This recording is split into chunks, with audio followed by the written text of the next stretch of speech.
end of the presentation by sending a follow-up email to everybody who registered and attended the webinar. And I just want to thank you so much for taking time out of your busy day to join us. If you notice on your webinar pane, there is a hand and a question mark right next to your name. If you should have any questions throughout the presentation, go ahead and click on that question mark button, and we will read the question live at the end of the presentation and make sure everybody's questions get answered. So just take a moment to take a peek at that. That would be great, and we love all your questions. And today I'm joined by Dawn Jagger over at Acumatica. She's the Director of Partner Recruiting, and she's going to have a lot of feedback as we move along here about marketing and about marketing as it applies to ERP software resellers. She has so much experience in this industry. Dawn, I'm just going to go ahead and let you say hello, and can you just let us know a little bit about your background? Oh, absolutely. I'd be happy to, and thanks for inviting us to join. We're very proud to be a co-sponsor because we really believe in all the good work you're doing. So, as Director of Partner Recruiting, what I do is I work with any partner that is interested in learning more about Acumatica and might want to see if this is a good product and program to embrace so you can broaden your audience and capture more revenue. I've been in the ERP industry for years and years with a number of publishers, and many of you I might have run into in the past in a prior life. But what I firmly believe in is the move to the cloud. And it was very important for me to join a company that had a focus on cloud ERP, had a focus on partners. In fact, we're partner only. We sell nothing direct. And as such, I'm happy to say I just celebrated 3 years with Acumatica last week. So happy to be here. And didn't you just recently win an award in one of the major magazines, CRN? A Woman of the Year award, I believe. Well, thanks for bringing that up. Well, yes, as a matter of fact, I did. I'm really pleased and thrilled that they chose to recognize me with that award. I couldn't be happier. I think what's probably even more important to the audience is recently Acumatica just won 3 awards. We won a PC Mag Editor's Choice Award, we won an IDC Award for Best Supply Chain Management, and then we also won an award for innovation. So it's been a good year for awards. And you guys have just done a fantastic job with Acumatica. It just seems like it's up and coming and growing, and you're definitely doing some good work over there. And we are supposed to be joined by Buck Flather over at HubSpot, but I don't see that he's joined yet. So I'm hoping in anticipation that he'll join us. He always gives some good feedback to all of the inbound marketing principles that we'll be talking about today. So I look forward to him joining us if he's able to. So we'll go ahead and move on to the next slide here. Okay, so this is just a brief introduction. Myself and Cathy Graham started ERP VAR back in 2012. I started with inbound marketing, got HubSpot certified in 2009, but started in ERP in 1997. With the Tier 1 group, SAP, Oracle, back then it was Siebel. I actually was a sales manager for a field service scheduling tool that integrated with those solutions. And then I started at Sage Software as a channel manager in 2000. Cathy worked at Valera from 2006 to 2008, a couple years, and Intuit as a channel manager from 2008 to 2012.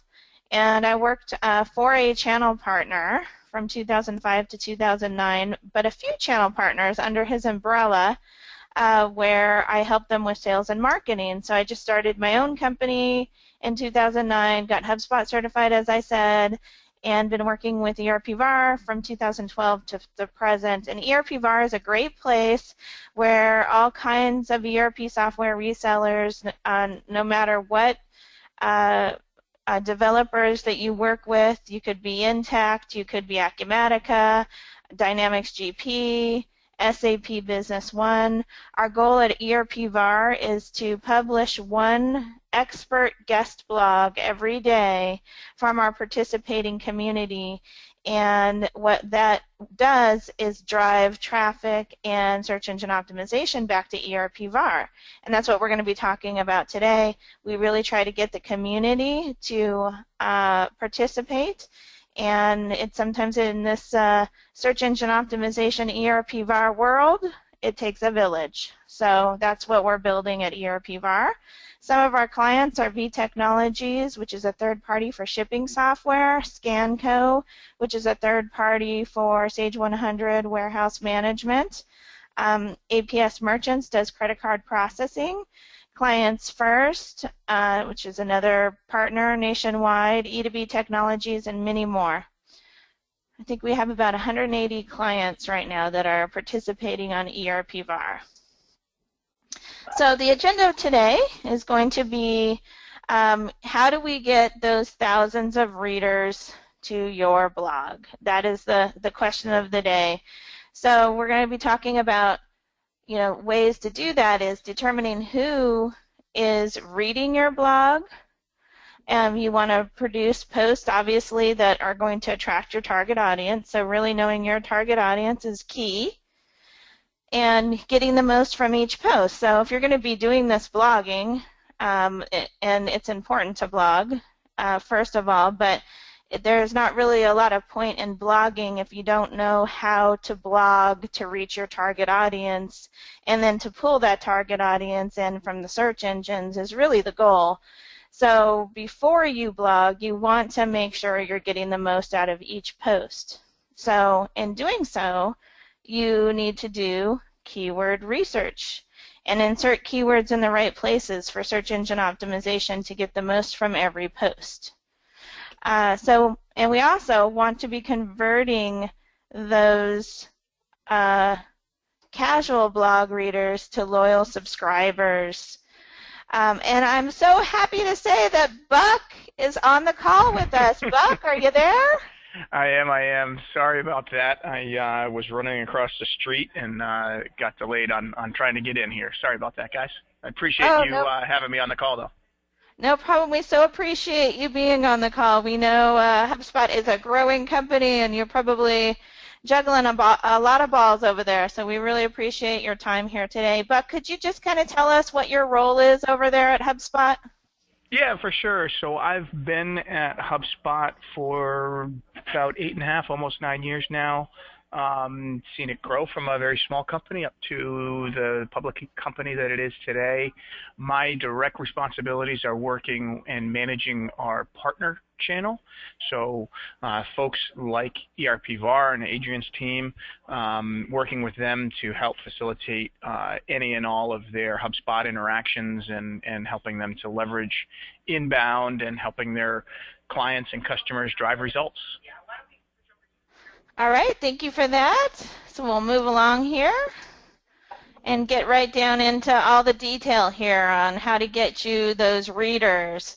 So determining who is reading your blog, that's so important so that you can speak to them on their level and keep them engaged. So how do you do that? How do you determine who's reading your blog? Well, you take your current subscriber list and you look at who they are.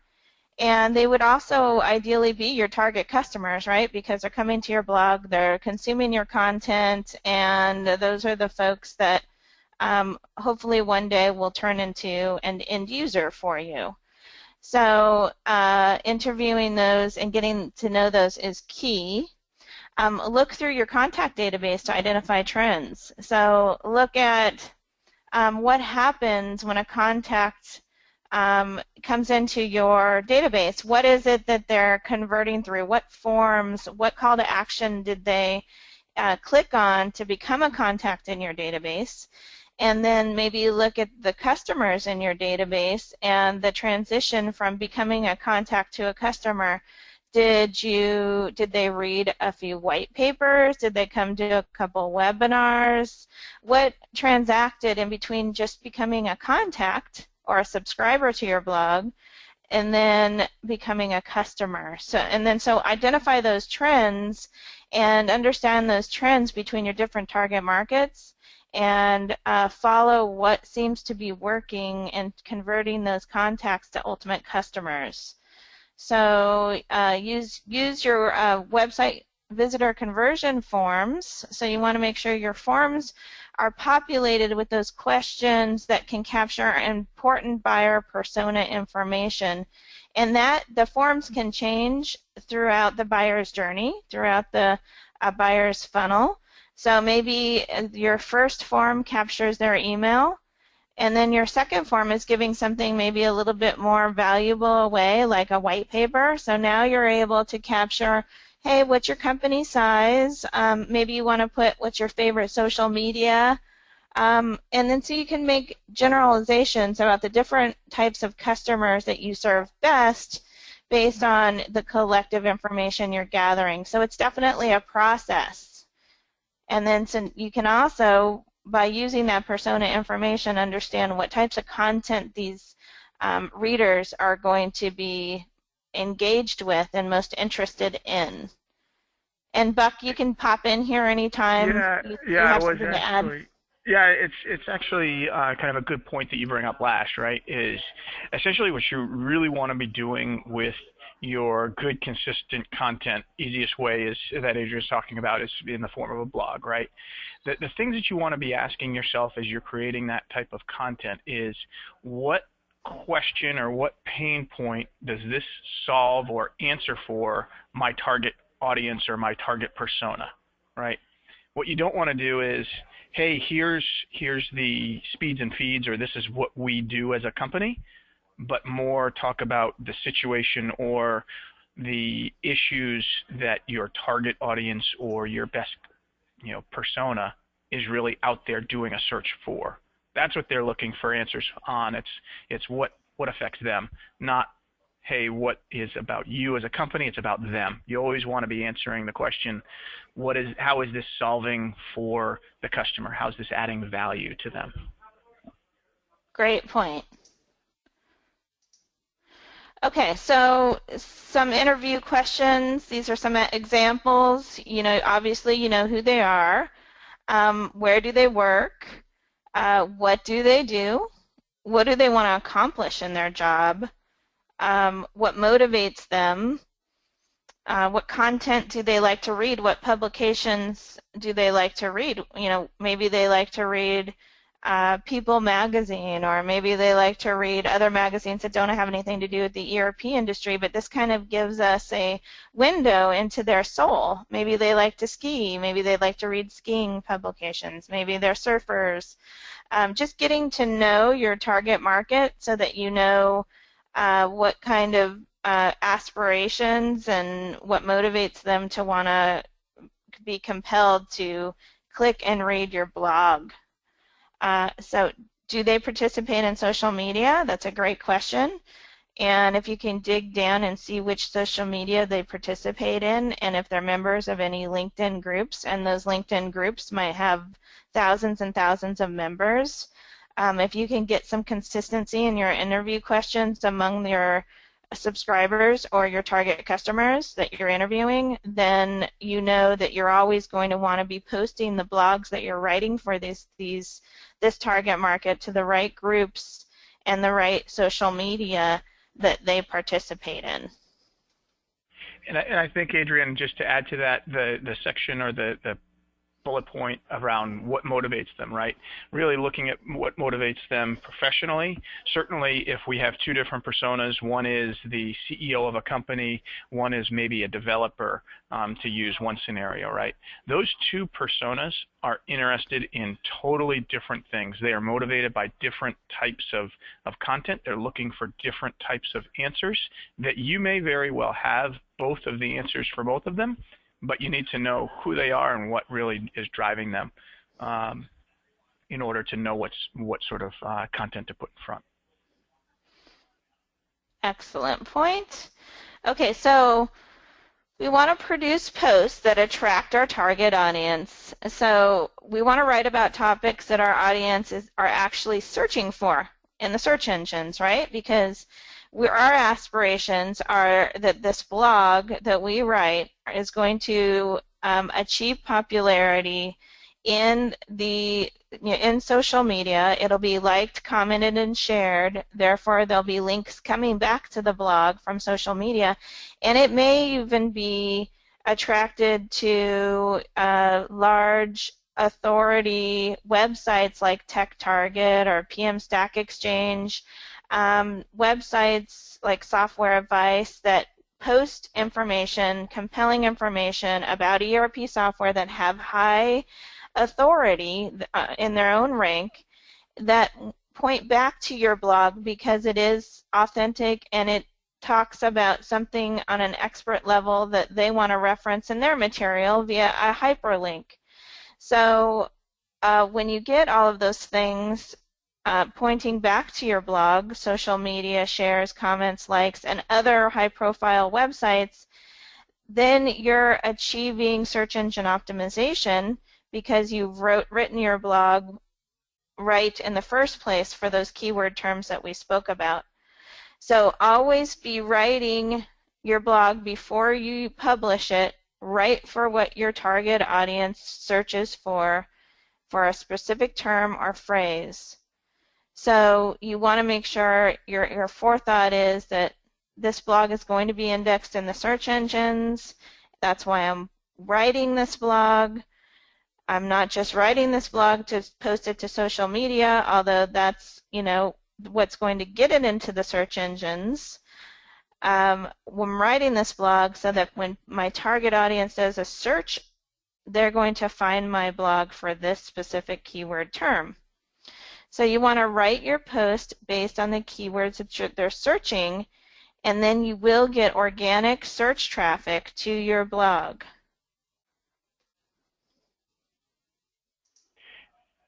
And just to add a quick thing on that one, and you may be going into it in this slide here, one of the big things to think about is not only, yes, I want to look at what my target audience is searching for, and if I had a magic wand, I would wave it and I would appear on the first page of Google for, let's say, software, right? A lot of times, your website, your online presence isn't going to have what we call the authority in order to rank for something that is that competitive. So what you need to do, and Adrian can explain in a little more detail, is really look at what we call the Longtail Strategy, right? So that might be really zeroing in on a geographic location. It might be making something a little bit more specific, like ERP management software, right? Those are the types that's a little bit more long tail of a keyword. I don't know if that's where you're going. Oh, it is. Look at that. I didn't even look at the slide. I was beating you to it. That's exactly where I was going. You read my mind.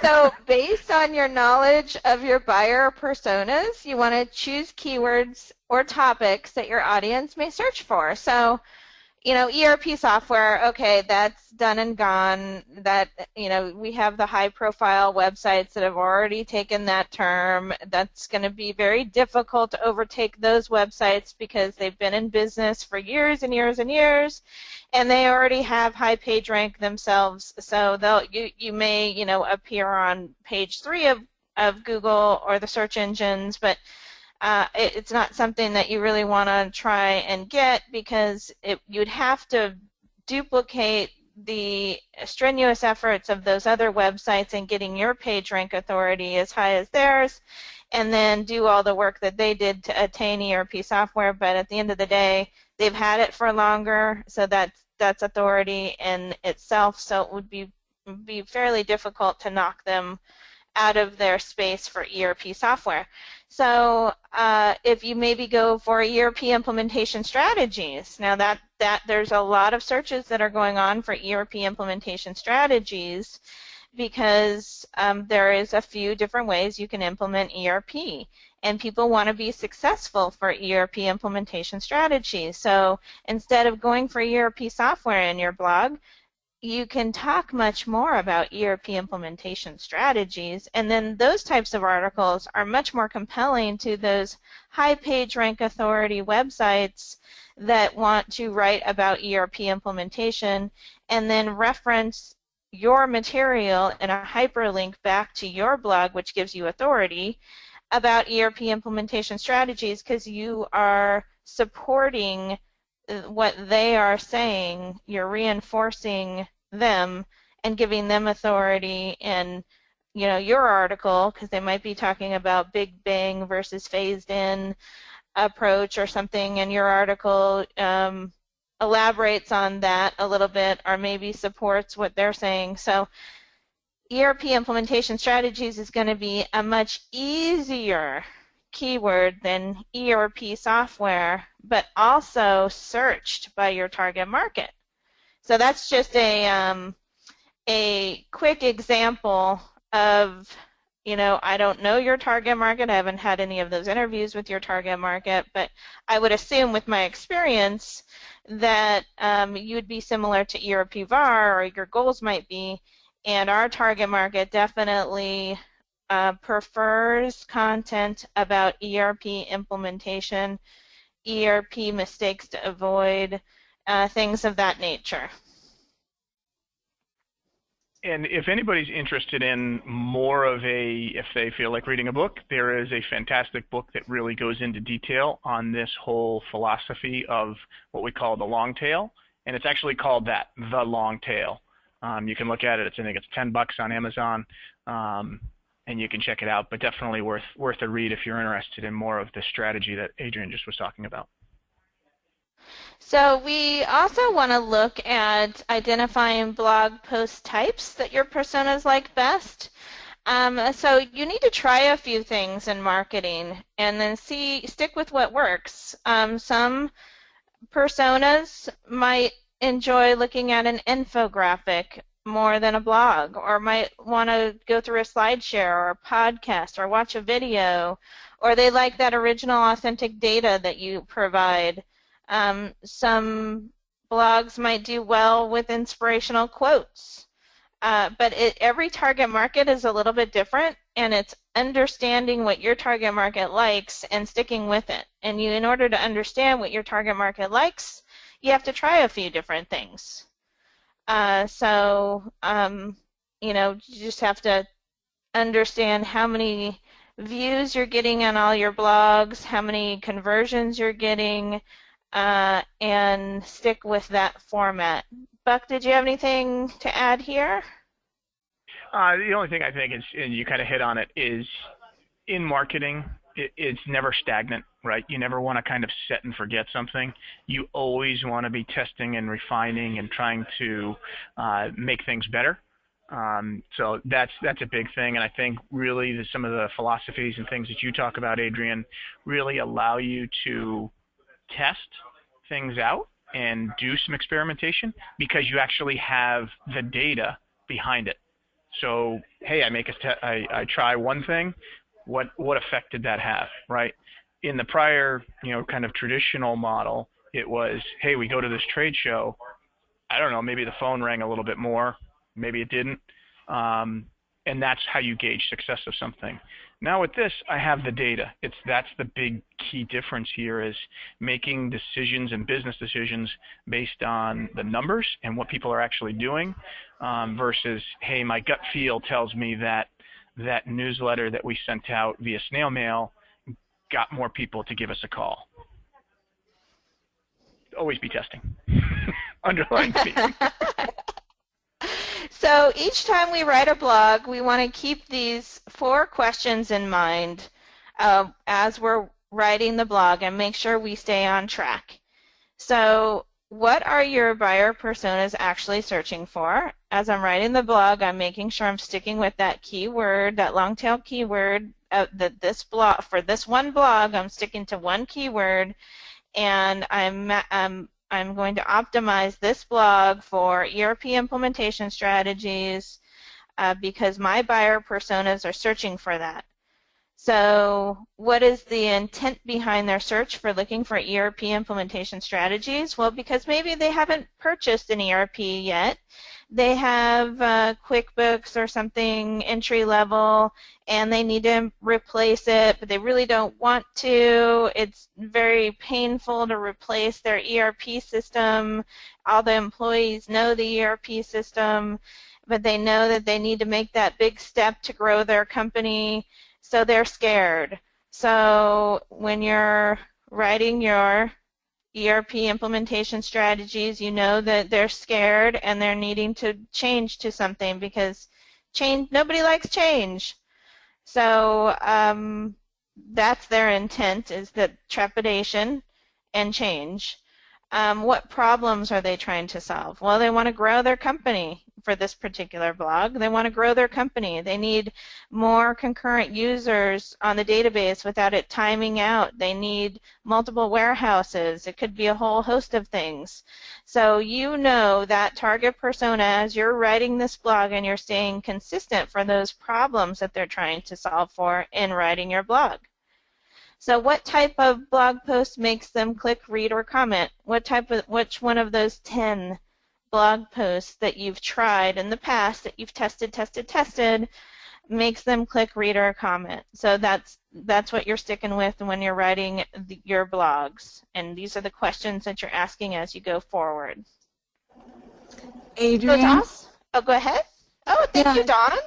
It's Dawn. I just thought this was so ironic to be on this webinar and to have this topic.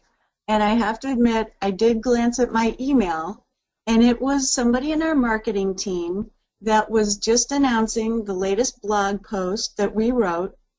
We always share these. At the end of the week, we give them to our partners, so partners aren't continually tasked with coming up with their own content. They can repurpose things, but when you look at this, we just sent a blog post out on advice for successful implementation of an ERP system, and we're offering 3 pieces of collateral.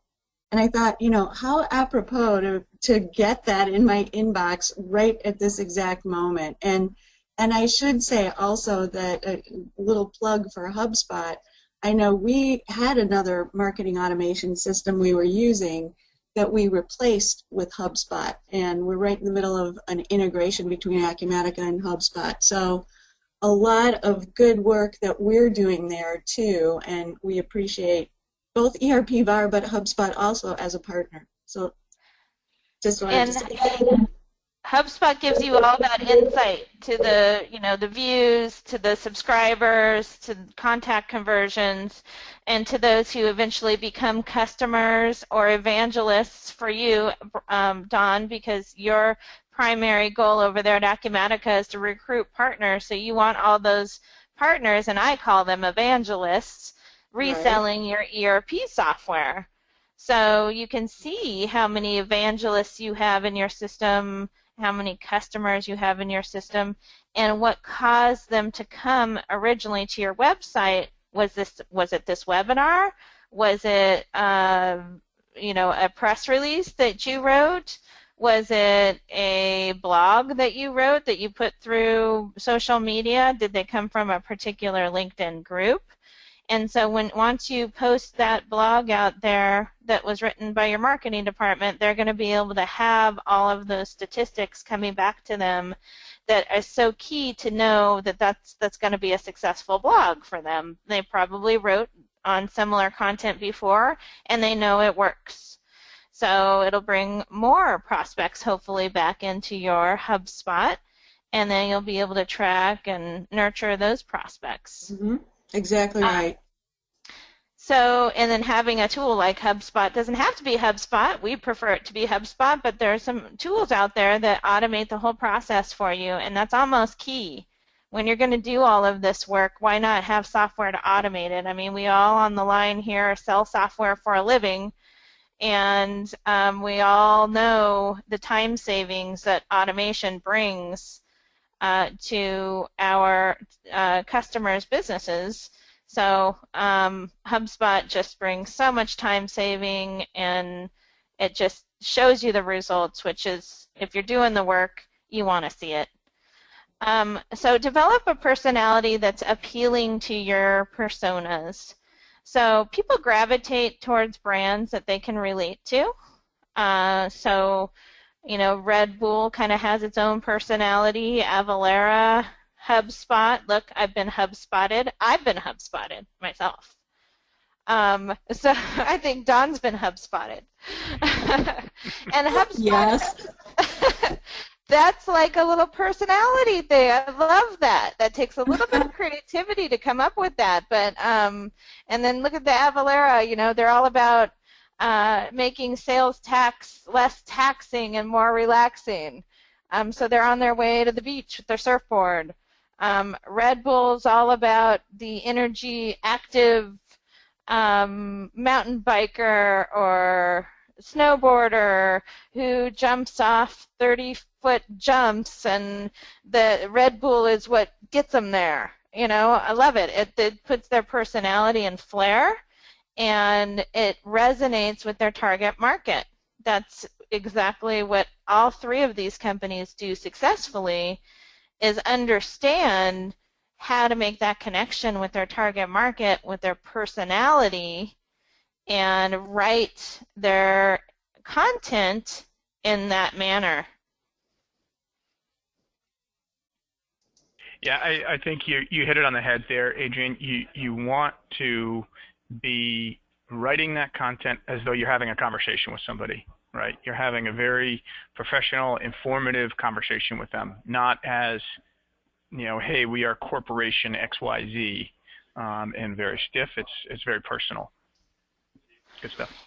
And it's very important when you're writing your blogs to maintain a routine publishing schedule.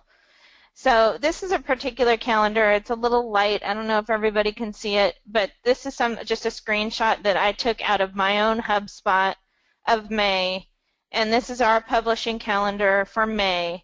So if you look at here, that we have the content filtered by blog, email, recurring email landing page, and social.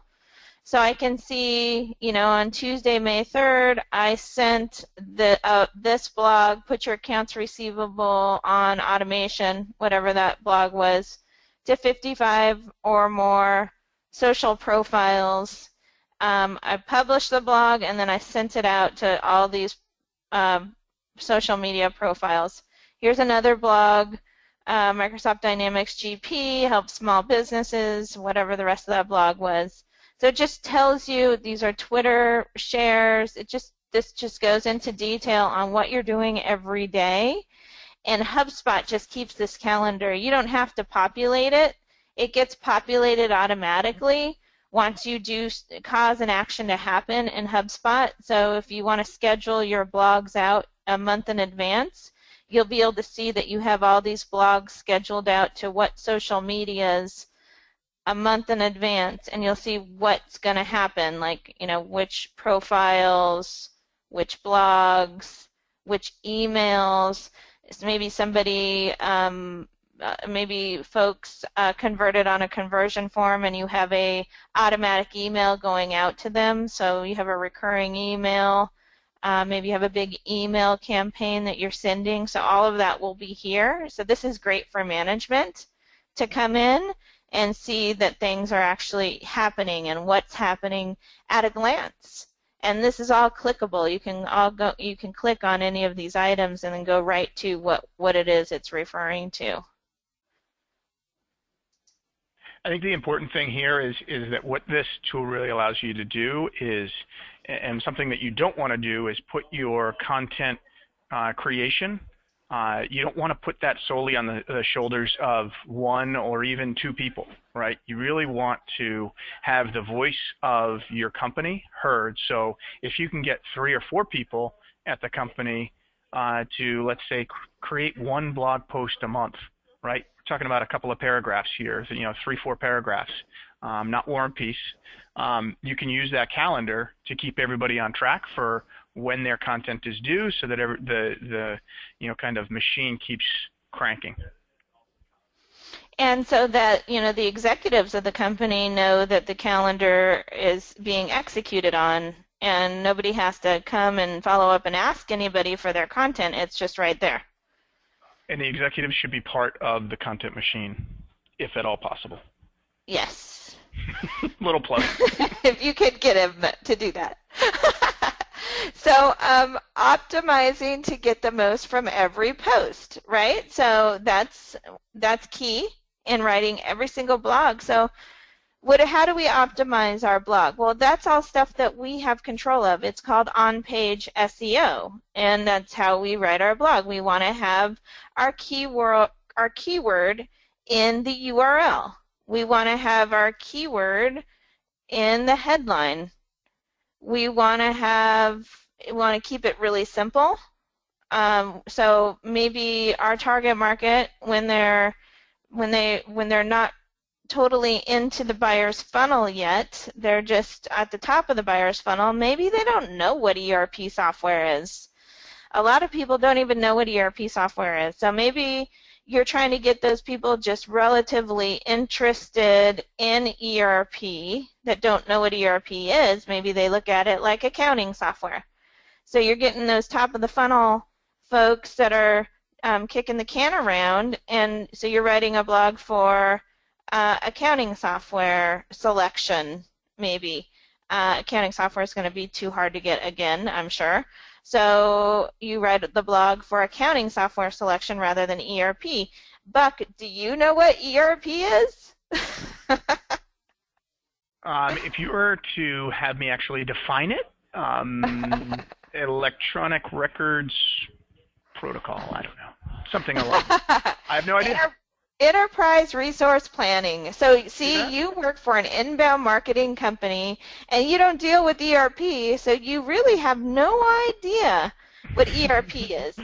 And if your manager gave you an initiative to go find some more, go find another business management software because you're on QuickBooks and you're outgrowing it, you would probably never even think to search for ERP. So, keeping it relatively informal so that it's something that target might be searching on, but it's not industry related yet. They're going to realize what ERP is once they get into the search, but maybe they just don't know what ERP is, so they say accounting software selection or something. So that's our keyword to get these top of the funnel people to come into the funnel. So we have some of the relevant keywords that people are searching for. We want to make sure our images are tagged and cited, and we want that alt text to be associated with the image in the code. And HubSpot does a real nice job of making sure that you do that easily. You don't have to know code. It just asks you to associate alt text, and then to cite the image actually in the copy, like what is the image, and we're going to go further into this on the next slide. I'll show you exactly what I'm referring to here. We want to have short paragraphs. We want to link, because links are the currency of the internet. We want to link to other pages on our website to pass page rank to those, not only to pass page rank to those pages, but also to make it more engaging for the reader. So if we have other topics that we posted before that are relevant to this particular topic, it's great to link to those other topics because they go into further elaboration about what it is that you're talking about, and then you get extra visits to those blogs. You definitely want your social media share buttons on your blog so that when people come into your blog, they can easily share it out to their profiles on their social media profiles. You want the comments enabled. You want to have a call to action in each blog. So call to action is a button like that click here over there. You want it to be 2 words or less, and maybe download white paper or register now, or you want to have something that you're asking that reader to do that has to do with that blog so that they can convert into a contact. And you definitely want to make sure that your blogs are mobile compliant so that those people who are out and about maybe at the gym are reading your blogs easily on their mobile device and not getting frustrated because your website template isn't mobile compliant. And then so here's a little bit further on that page. So you definitely want your URL to be optimized for search. So you want your keyword in your URL, your keyword in your headline, some relevant keywords down in your body, and not too, we want to keep it simple. We want to have our images cited, and so that the image we can see what the image is. Matt is playing here. And we want to have our section headers, shorter paragraphs, relevant internal links going to other places on your website. Those share buttons are very important. Comments enabled, and this mobile responsive design. And this is an example of a call to action. So we definitely want to have a call to action on each of our blogs. So 4, our last bullet, so converting casual blog visitors into loyal subscribers. So here's a couple different ways to keep the visitor on your website engaged so that they opt in to subscribe to your blog. You have a sidebar that maybe slides in that asks them to subscribe. Maybe you put that sidebar on not just your blog, but maybe every single conversion page that you have. Once somebody converts on a form or something for maybe signing up for one of your webinars or so forth, you send them to a thank you page, and then you ask them to sign up for your blog with a sidebar coming out. A home page opt-in form. So maybe you have a subscribe to our blog on your home page, on your about page, and a call to action button on every website page that makes sense to have a call to action button saying subscribe to our blog. Go to a subscription page and they subscribe. Maybe the form pops up or slides in. Share your newsletter on social media, and that has a blog subscription. You have a subscribe checkbox on your landing page forms. So anytime you're asking them to do anything, download a white paper, register for a webinar, maybe you also have a checkbox that they can just check, and then that'll also put them into getting your blog. Every time you post a blog, they'll receive your blogs. And that's all automatic with something like HubSpot. And if you guest blog with other websites, you pull the traffic from their website to your website.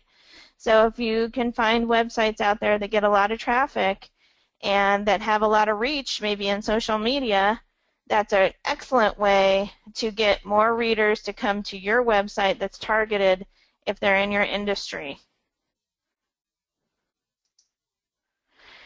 So when we're doing all of this, it's very important to write compelling content, because if you don't have that compelling content and that thought leadership, then it'll be difficult to get the readers who are also in your industry that also share that expertise to be interested in your blog. So in order to get that high page rank authority, you want to share your blogs through as many social media accounts and LinkedIn groups as possible. So that's asking, your employees to engage, to become members of different groups, and your management to become engaged, so that you can have as much reach when you share your blog out into the universe. You can have as many eyeballs that are industry related on your blog as possible, and that those blogs get shared with the right target persona, LinkedIn groups, the right Twitter conversations, and that's how you get high page rank authority, is when those other websites that have a lot of high page rank authority reference your blog and their material via a hyperlink. And you can do that much easier if you have a large reach in social media. So that's how you, authority, expert, power. That's how you get the power. And so in summary, we research, optimize, and we publish consistently. And Buck, Don, did you guys have anything to add here? Well, like I said before, I think we absolutely feel that this is the exact way to be marketing, and even us as a vendor, Acumatica, we found that driving traffic to our website and the search engine optimization and the blogging that we do is really the #1 way that we capture leads inbound that we then distribute to our partners. So it's a very effective way of doing it, and one thing I can say is that many of our partners, I mean, they're so great at implementing software. They're so great at understanding ERP and articulating how it's going to solve a customer's needs. Those types of skills can be translated into a blog. But also, I think some of our partners, marketing is not necessarily what they became a reseller for. Right? So it's not that they're a marketing expert and that's their core expertise. So everything that we do to help them, to blog, to give them content, to give them search engine optimization terms and words that they can use and so forth, I think that's so important. And I think the services that you provide too, it's hard to be an expert in everything and hard enough to be an ERP expert, much less add marketing on top of that. So the kinds of things that HubSpot can automate and the types of things that your company, for instance, can provide, it's just great to have these other avenues to make people and partners that maybe a little bit intimidated by marketing or thinking that it's beyond their capabilities. With help, it absolutely isn't, and you'd be amazed at the difference in having an updated website, having a tool like HubSpot, and really tracking what's working and what isn't, and working with an organization like yours will do. I mean, in fact, one of the calls was, I had 2 calls today, one with an Epicor partner, one with a Sage partner, and they both said the same thing. One said, you know, I tried to do this all myself for so long, and it just wasn't all that effective, so I've hired a company to help me. And another one said, we decided to go an inexpensive route to start out with, and we understand the importance of marketing, but it wasn't producing the results that they wanted. So they've really decided to invest even more in marketing because, after all, especially in a subscription-based ERP world, the name of the game is to increase your subscription revenues so that you develop a great recurring revenue stream. And if you can hire a company to help you do that, so you're always getting new customers into the pipeline that are then subscribing to your software and services, that's what it's all about. So I thought I'd just add that comment.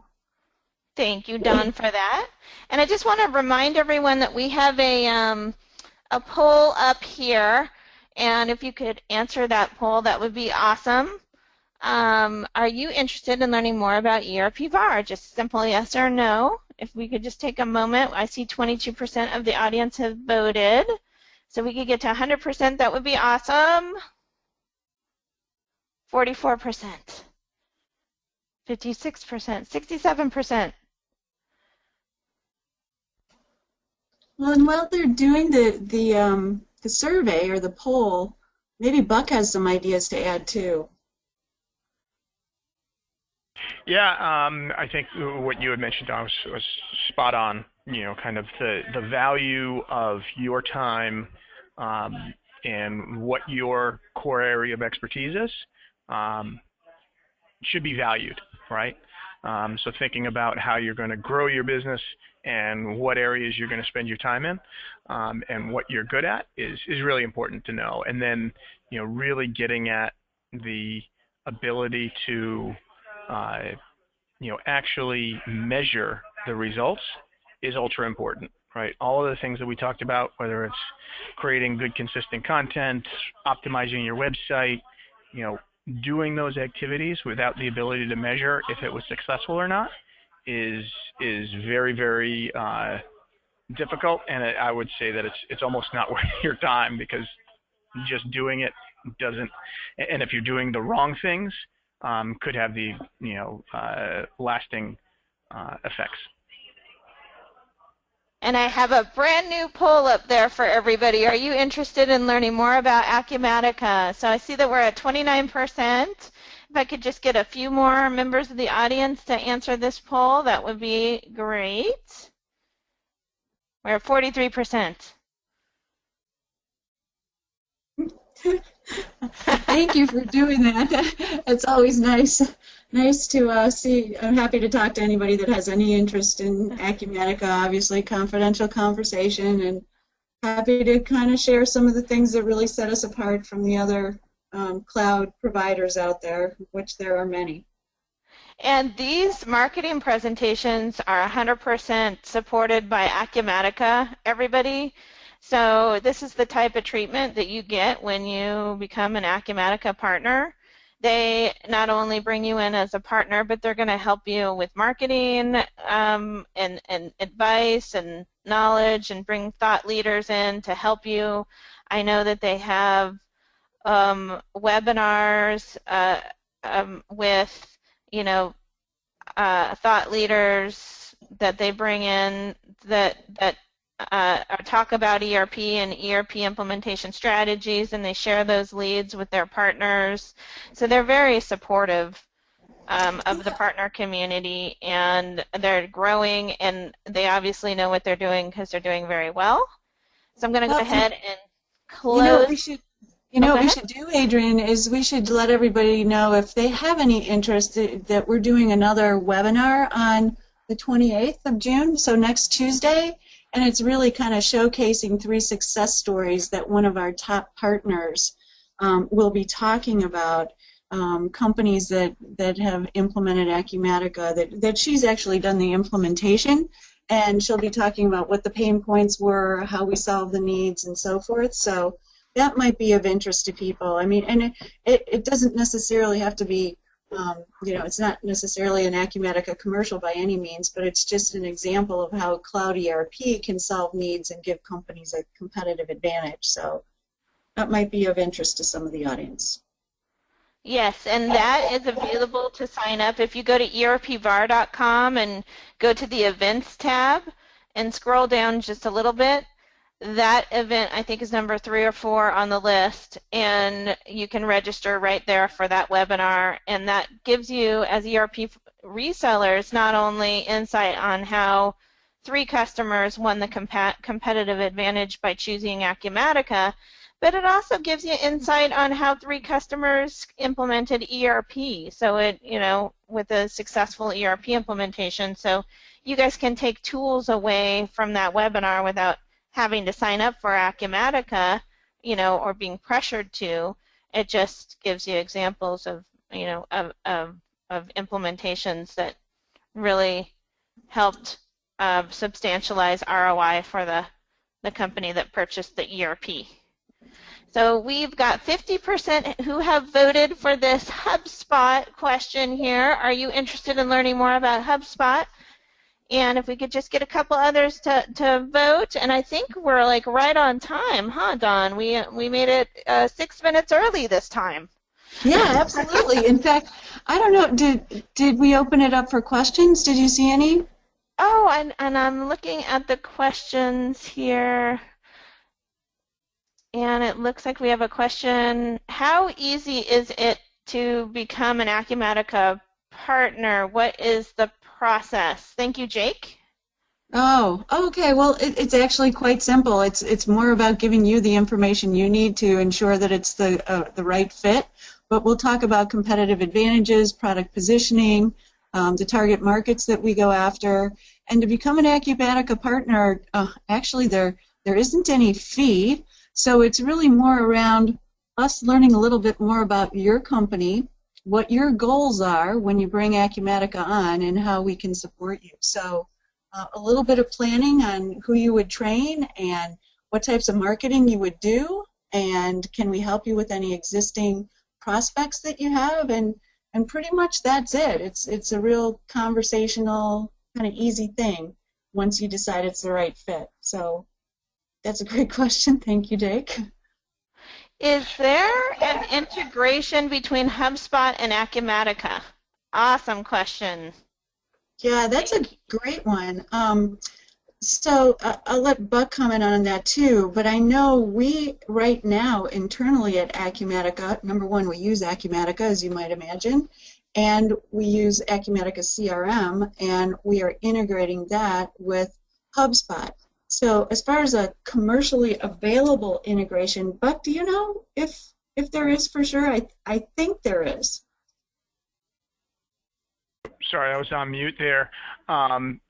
Yeah, so I think there is, what we have on our side is what's called an open API, which is essentially the hook on the HubSpot side that allows our data, our outputs, to communicate and be put into really any system or receive that data. So that's what you're talking about there, where you're working on that integration. It's through what we call an API, and absolutely that's something that can be done. Right, and ours is open as well, and we use APIs, so sharing information back and forth, that's really the main goal, because we just love the tool. Yep, and I actually just did a quick search for it. There was a YouTube video on it that kind of explains the process. Perfect. And what is the price of HubSpot? We have that question. Buck, I'm going to go ahead and let you answer that one. Sure. So there's essentially three different levels or subscription levels of HubSpot. There's basic, professional, and enterprise. It scales anywhere from $200 if you broke it down on a monthly kind of a cadence, anywhere from $200 a month up to $2,400 a month and up beyond that. And it really depends on the functionality, the level of